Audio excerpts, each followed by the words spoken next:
tempo pick up from one day to the next as far as you were concerned, Mike, as the guys get used to each other and you? No, I wouldn't say that. I thought, it's designed that day 1 and day 3 are harder than day 2. Today was more teaching.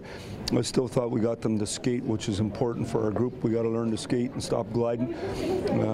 But it's like anything. You're getting to know them and they're getting to know you and what you expect and how you're going to play. So we're going to be a work in progress for a long time. We understand that, but making good strides. You saw 3-on-3 today. Your thoughts on what you can expect through the season, and maybe even like 2 forwards, 1D? Would you go that way? Well, the best players are getting to play, so I don't care what position they play in. But obviously, line change is going to be critical for you, getting people on and off the ice, people staying fresh, and then you got to make your opportunities count because the transition going the other way is dangerous. But we'd like to win in regulation if we could. What is it that a guy like Nazem Kadri has to do to take that level from where he was last year to an elite level guy in the league? Well, he's going to do that. I mean, obviously, he's got to get skating and then just got to play with tempo and he'll play without the puck. But Naz has had a good summer. He wants to be good.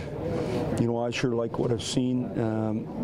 He's a guy that I'm going to, focus strongly on. Him and Bozak trying to help them become what they're capable of being. And, I've been impressed with him. But he's got a long way to go, but he's interested. Anybody interested in getting better is going to get better. When you have a guy on a 1-year deal, a British deal, a lot of people say that's almost a prove me year. Can that make a pretty highly motivated, dangerous player when he's in that position? Well, sure, but I don't think about that. He's going to be a Leaf for a long time. He's just that's the way the contract situation went. But I mean, the better he plays, the better for him. And I think the player is aware of that. I'm a big believer. If you're a good person and you work hard every day, I don't know if any of that makes a difference. You just come and you play as hard as you can because you love playing, and to me, that's what it's about. In the offseason, Kadri talked about how much he liked the fact that you communicated with him, you did have conversations with him. How do you kind of manage a guy like that, making sure that he's as good on the ice, a good person as well off the ice too? Well, I'm not very concerned about that. Is we've talked lots to our guys, and we're going to continue to talk lots. You got to build people. I mean, you coach hockey, but you coach people, and I think it's real important that you're good citizens. You treat fans right. You treat the media right. You own your own stuff. When you play good, you say you play good. When you play bad, you say you play bad. You just own it. And the biggest thing for us is obviously as we improve our product on the ice, it'll be easier for the players. But to me, the biggest thing here is just understand that that's all part of being a good human being, and that's what matters. Tyler Bozak carries a lot of baggage season to season in this market. What do you see in him? What do you like about his game, and where do you think he can go? Well, when I look at him, I don't see any baggage whatsoever, and so I wouldn't imagine him carrying anything around. I think he's worked hard this summer. He's ready to go. We're going to make him a better player. He's going to play with way more pace and be a 200-footer going each ways, but I like the plays he makes. I like his hockey sense.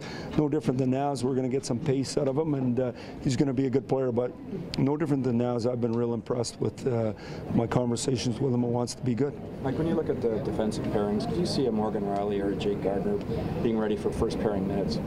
Well, we're going to watch and find out. I have no idea. Like, that part's going to happen over the next, 8 exhibition games. We're going to watch. I mean, they gave up some chances today. They both got to get much better with their stick and defensively. They're going to, though. But they're both elite skaters. They're guys who like to try.